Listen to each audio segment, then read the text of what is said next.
Salut, aujourd'hui encore je suis là avec vous pour vous parler d'un exercice concernant les alcyles et les alcènes qui sont des hydrocarbures insaturés.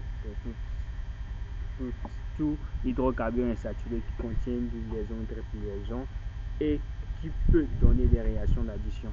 Donc tout d'abord, avant de commencer, je vous exhorte à vous abonner, de liker, de partager la vidéo. Ça ne vous coûte rien de liker et de partager la vidéo. Moi, ça me fait du bien, ça me donne la force de plus faire des vidéos.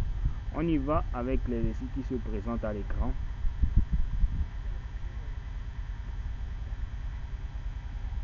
On nous dit que un hydrocarbure on dit A est un hydrocarbure gazeux ne comportant pas de cycle. 1. On fait agir du dichlore sur le A, on obtient un composé B. Un papier pH montre que le milieu réactionnel est resté neutre. A-t-on réalisé une substitution ou bien une addition? Donc, on a fait agir le A, le dichlorure sur A, on a obtenu le B. Donc, on a fait juste une addition. Allons-y avec la correction. La correction dit on a réalisé une addition, donc la réaction n'engendre pas un acide, on a juste réalisé, on a juste le A plus le dichlore, ça nous donne un seul composé, donc c'est une réaction d'addition. Dans d'autres conditions expérimentales, on fait agir du dichlore sur B, on obtient un composé C et un autre produit. Le papier pH indique que le milieu devient acide. A-t-on réalisé une réaction de substitution ou d'addition? En déduire B.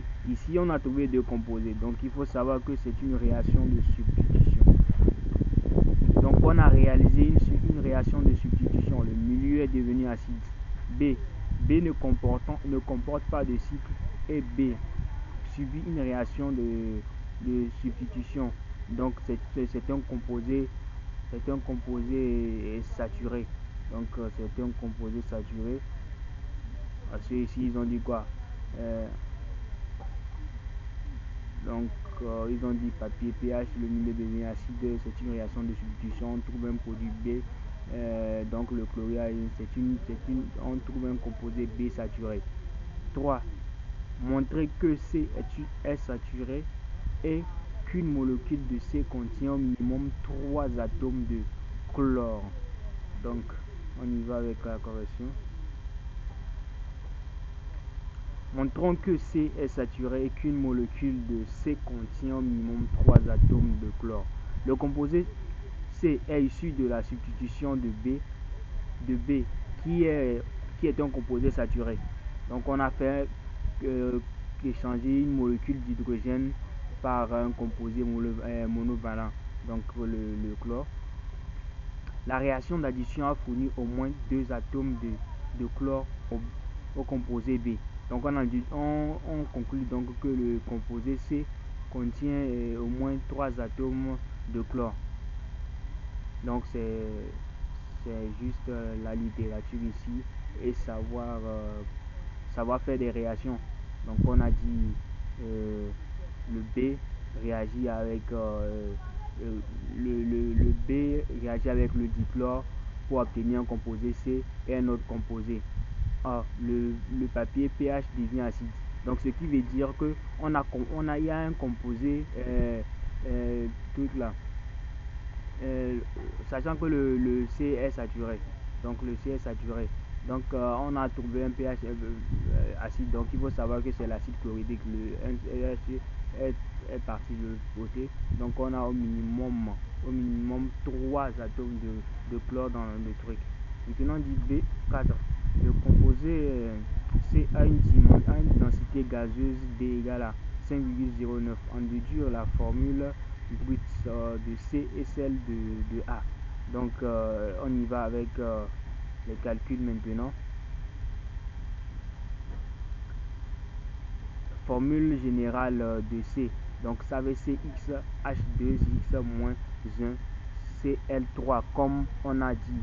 Le composé C contient 3 atomes de chlore. Donc ça fait quoi? Ça fait, d'abord on sait que le B est saturé. Donc ça fait CXH2N plus 2. Je vais essayer de vous faire ça ici. Ça là, c'est ça.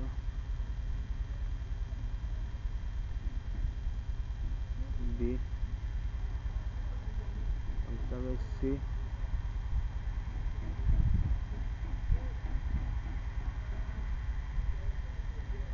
X. H.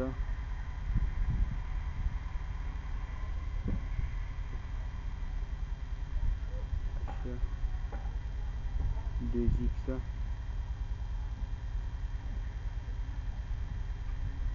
Plus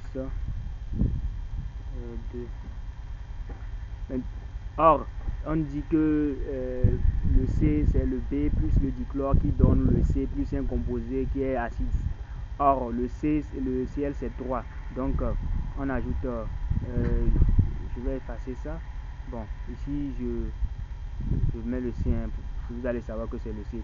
Donc, je mets mon Cl3. Mon Cl3.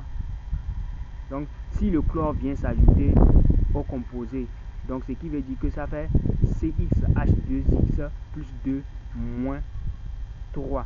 Parce que il y aura 3 atomes d'hydrogène qui vont partir, qui vont être remplacés par des atomes de chlore.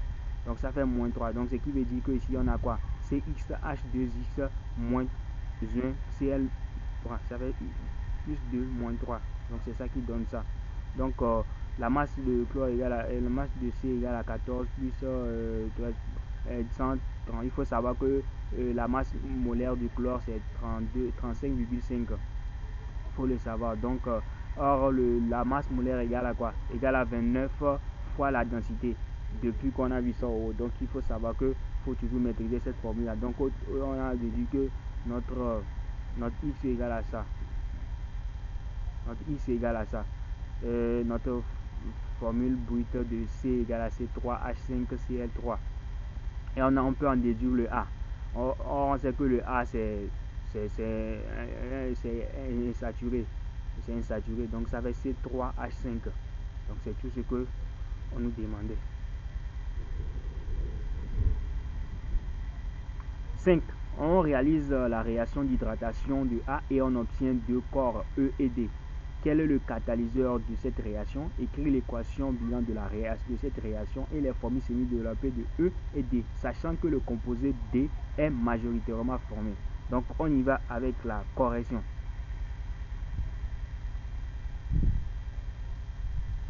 Le catalyseur utilisé, c'est l'acide sulfurique, le H2SO. C'est l'acide sulfurique. Donc l'hydratation ici, on est en présence la règle de Markovnikov que je vous ai appris en exercice 2, dans l'exercice 2. Donc ici on est en présence d'un composé dissymétrique. Donc en présence de l'eau, ça va donner deux composés majoritaires et minoritaires. Donc notre c'est ça, minoritaire, ça c'est majoritaire. Notre E ici, ils ont dit, je vais voir la précision entre on dit le D est majoritairement formé. Donc ça veut dire que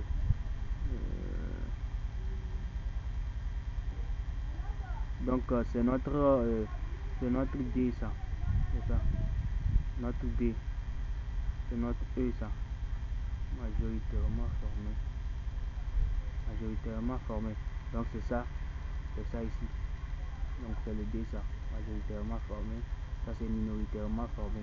Majoritairement formé, le OH il vient rester à la fin. Minoritairement, le OH il vient rester à la fin. Majoritairement, il vient rester ici. Là où le truc est bien, bon, moins hydrogéné, donc ici. Donc ici, il vient rester ici. Minoritaire, il vient rester ici. Donc on y va avec la question suivante. La question suivante dit que la polymérisation de A donne un composé P. Donnez le nom et la formule générale sous forme de N du composé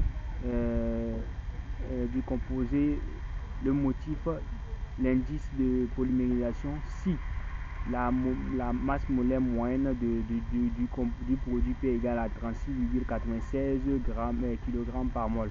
Donc on y va avec la compte. Ici on est au niveau de la polymérisation. La polymérisation, c'est ça qu'on prend pour fabriquer les jeux, tout ça là.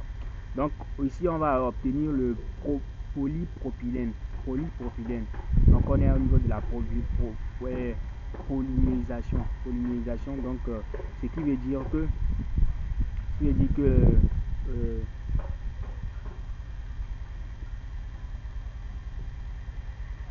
ce qui veut dire que on aura bon, d'abord je vais vous définir la polymérisation. C'est quand plusieurs molécules insaturées d'un même composé appelé monomère s'unissent pour former une molécule appelée polymère. Un polymère, c'est le composé obtenu. Le polymère, c'est le composé obtenu au cours de la polymérisation. Donc c'est juste ça. Donc ce qu'il faut savoir est que le truc là, d'abord ils ont donné la formule générale. Bon, la formule générale c'est ça. Donc c'est ça. La double liaison va d'un côté, ça va d'un côté, ça aussi ça va d'un autre côté. Donc on n'aura plus une double liaison ici. Et lui là, il va venir d'ici en bas ici. Il va venir en bas ici, c'est tout ça. Et vous allez faire la parenthèse, mettre N en indice. Donc c'est tout ça. C'est ça la formule générale. Le motif c'est ça. Le motif c'est ce qui est dedans. Donc c'est ça le motif.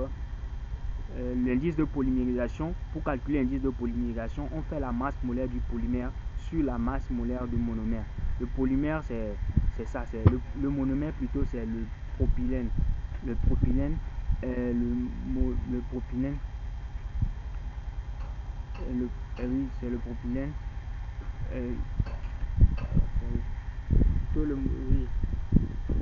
D'abord plutôt le monomère, c'est le propène. Le propène, c'est le propène. Donc le monomère, le polymère, c'est le propylène, polypropylène, le PPC. Bon, c'est ça on prend pour fabriquer les récipients alimentaires, les bouteilles de lait, tout ça là, les cordes, les protections au niveau latéral, les bandes de protection au niveau des automobiles, tout ça là on prend pour faire le propylène. Donc c'est tout ça. Donc on la masse molaire du polymère sur la masse molaire, on nous a donné la masse molaire du polymère. Donc au total on a le N égale à 880. Nous sommes arrivés à la fin de notre vidéo. J'espère bien que vous avez assisté, vous nous avez regardé. Vous avez des questions, vous pouvez les mettre en commentaire. Je suis là pour vous répondre. Et on se dit à plus pour une autre vidéo et passez une excellente journée.